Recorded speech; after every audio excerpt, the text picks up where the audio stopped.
Science के first chapter chemical reactions and equations के exercise solve करेंगे। Text book exercise page number है 14 and 15। इस एक्सरसाइज का फर्स्ट क्वेश्चन का एक शॉर्ट्स वीडियो बनाया हुआ है, उसका लिंक मैंने डिस्क्रिप्शन में दिया है, वो आप देख सकते हो।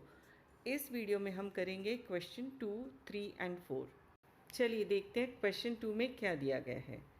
एक इक्वेशन दी है Fe2O3 plus reacts with aluminum metal to give aluminum oxide and iron. The above reaction is an example of A combination reaction. Combination reaction तो ये नहीं है, क्योंकि कॉम्बिनेशन रिएक्शन में 2 या 3 रिएक्टेंट्स मिलके एक प्रोडक्ट बनाते हैं, तो यहाँ पर प्रोडक्ट तो 2 हैं, तो ये कॉम्बिनेशन रिएक्शन नहीं है। Double displacement reaction, double displacement reaction में 2 आयन्स प्लेस एक्सचेंज करते हैं। यहाँ पर Fe तो आयन है, लेकिन एल्यूमिनियम मेटल है, वो एटम है, वो आयन नहीं है, तो ये डबल डिस्प्लेसमेंट रिएक्शन नहीं है। डीकम्पोजिशन रिएक्शन वो भी नहीं है, क्योंकि डीकम्पोजिशन रिएक्शन में एक रिएक्टेंट डीकम्पोज होता है, ब्रेक होता है, उसमें से 2-3 प्रोडक्ट्स बनते हैं। यहाँ पर एक नहीं ब्रेक हो रहा है, यहाँ पर 2 रिएक्टेंट्स हैं हमारे पास, तो ये डीकम्पोजिशन रिएक्शन भी नहीं है। ऑप्शन डी है डिस्प्लेसमेंट रिएक्शन, जो कि करेक्ट आंसर है। देखते हैं कि ये कैसे आंसर करेक्ट हुआ। रिएक्टेंट्स में है हमारे पास आयरन ऑक्साइड और एल्यूमिनियम मेटल, और प्रोडक्ट्स में है एल्यूमिनियम ऑक्साइड और आयरन मेटल।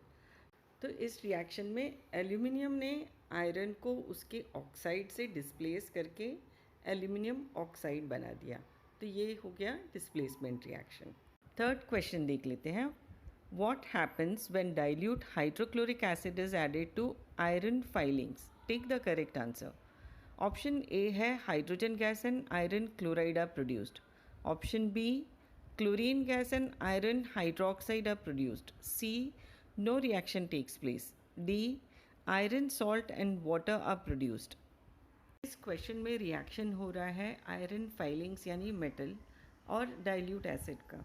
तो जब मेटल और डाइल्यूट एसिड रिएक्ट करते हैं तो हाइड्रोजन गैस लिबरेट होती है और सॉल्ट बनेगा।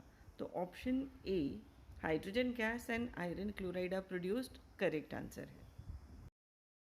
फोर्थ क्वेश्चन है what is balanced chemical equation? Why should chemical equations be balanced? इस क्वेश्चन का आंसर करने से पहले ये समझना ज़रूरी है कि बैलेंस्ड केमिकल इक्वेशन होती क्या है। 2 इक्वेशंस के एग्जाम्पल्स लेके ये समझते हैं कि बैलेंस केमिकल इक्वेशन क्या है और उसे बैलेंस करना क्यों ज़रूरी है। फर्स्ट इक्वेशन जो हम ले रहे हैं वो है hydrogen and oxygen combine to form water.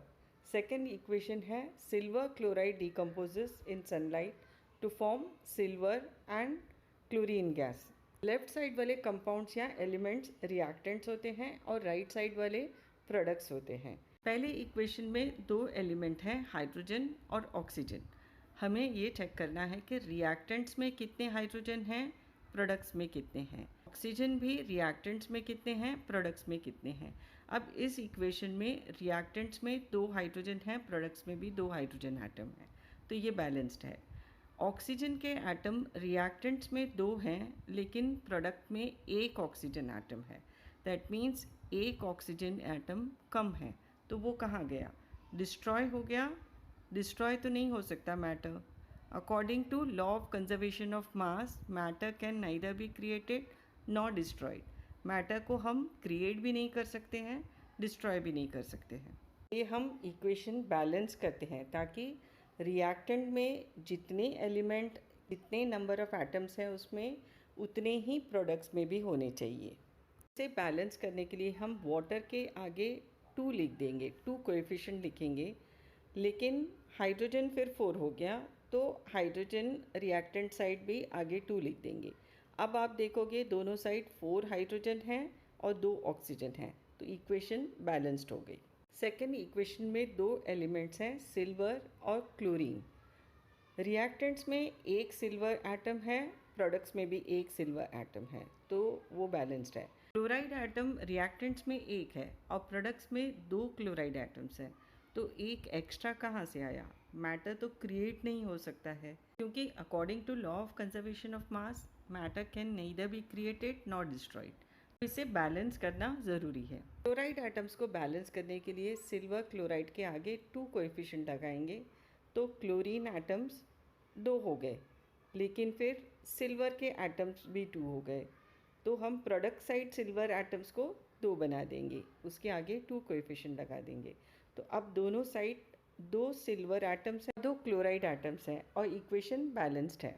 तो अब हम बोल सकते हैं कि बैलेंस्ड इक्वेशन वो होती है जिसमें हर एक एलिमेंट के number of atoms reactant side और प्रोडक्ट साइड इक्वल होंगे।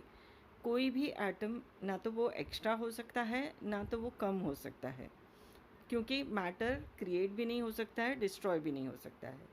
A balanced chemical equation is one in which number of atoms of each type involved in a chemical reaction is same on the reactant and product side of the equation. इनका second part है why chemical equation should be balanced. Equation must always be balanced to follow the law of conservation of mass, which states that matter can neither be created nor destroyed.